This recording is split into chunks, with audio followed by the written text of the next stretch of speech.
Jazz musicians stay out late, because jazz is in London, there are gigs to be had.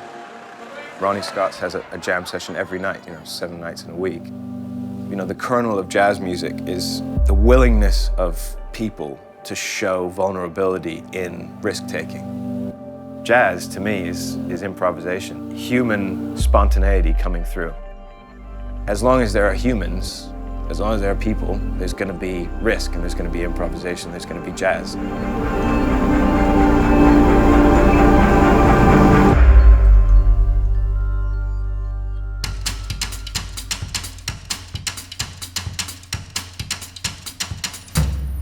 Well, Kansas Smitty's was born out of a community of musicians needing a place to call home. But if you want to grow a sound, you need to practice, you need to rehearse.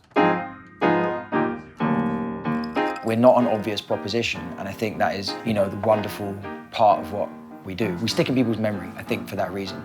The place requires you to enter another bar and then come down the stairs and discover the music for yourself. So when we play down here, you have 7 people at the end of a room that's about, I don't think it's any more than 10 feet wide. People interact with the music in a whole different way, and the band feed off that. The crowd comes up, and the band comes up, and the crowd comes up, and the band comes up. And then before you know it, it's the best music both have ever experienced. The thing about being a working musician is that you're taken around to different parts of the city. You have like this kind of insight into the workings of the whole place. I found out about Audio Gold through word of mouth because it's one of those places that, like Smitty's, they don't do a whole lot of advertising. Nathan Davis. Check out this tune, just quickly. It's kind of a groove. See what I'm saying? What is this song? I recognize it. It's the Lope song. It's a total rip-off of something else. Places like Audio Gold are run by people who are very passionate, and that translates into the kinds of customers that they get. Blade is a hair salon / iPad cafe / jazz bar / Oh, seriously, the guy's got like everything in there. The reason we connect is the same reason that Smitty's kind of has a sound. He wants his shop to have a sound. The East London cultural scene really looks favorably on jazz music and values it. Zedell is kind of a regular gig for us.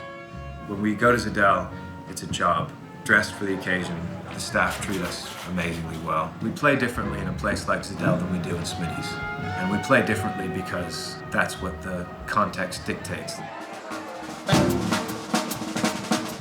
We do like sometimes 10 gigs a week, sometimes we do 10 gigs in a weekend. London is one of the most expensive cities in the world, so if you get offered 3 gigs on a Saturday night, you're gonna take them. You're gonna learn how to order your Uber before the last tune starts so that it's waiting for you when you go upstairs to get it. Wait, is the cab waiting?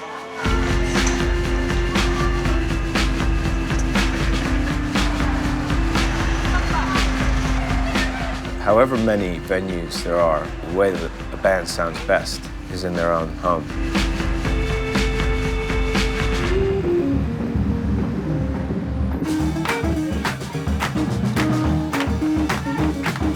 In Smitty's, the farthest seat away from the band is 20 feet. The closest seat is 1 foot. So you're literally in the band.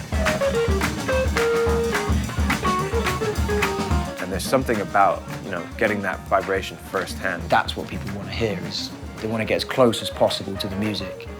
And Smitty's is kind of about reducing that distance as much as possible. It just elevates everyone's experience.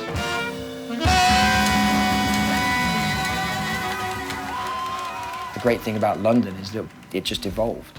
So you can kind of get a bit lost and kind of taking that risk of human connection.